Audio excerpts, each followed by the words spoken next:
What's up, guys? Part 4, Jason Ryan. He's actually going to show a Kimura from a different situation, position. Kind of came up with us talking about things when we were training earlier. So I'm going to turn it over to him. So this is a Kimura attack from top half guard.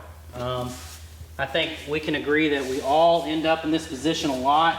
And the thing we fear, the thing we have to fear really most from this position is our partner shooting an underhook up, and starting to get my back or sweep me from here. So the first thing I'm going to do is I'm going to kill his underhook just by my head position alone.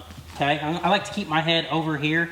He can't really shoot a deep underhook on me now. He might be able to do some things with my leg, but we're going to transition here pretty quickly. So I got to note where his elbow is, and what I'm going to do is I'm going to take this arm and I'm going to go elbow to elbow. Okay, immediately I'm going to grab his wrist and lock up my Kimura. Okay, this is where a lot of people make the mistake. They try to finish from here. We got to get our legs loose. So what I'm going to do is I'm going to use my head as a post, okay, and I'm going to bring my non-trapped knee on the inside. I'm using it as a wedge, so I can use this knee to pull my leg free, and then I fall into this what's called a T-Kimura position. I recently learned. Now, if you watch part 1, you know what to do.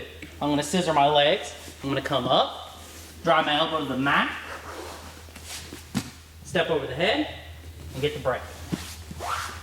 Okay, we'll go back.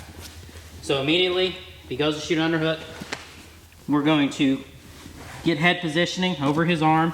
We want to go elbow to elbow. At this point, there's no chance he's going to lock his hands together. I'll lock my Kimura up, get it behind his back.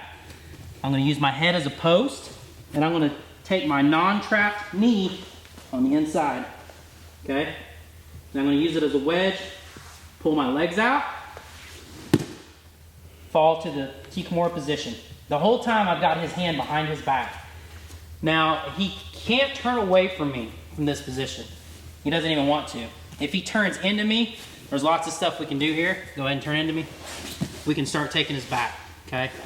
But for this move, we're gonna pretend like he just sits here for a second, and we're just gonna, to get up, we're just gonna scissor our legs up, drive my elbow to the mat, step over his head, and use a pulling motion to get the finish, okay?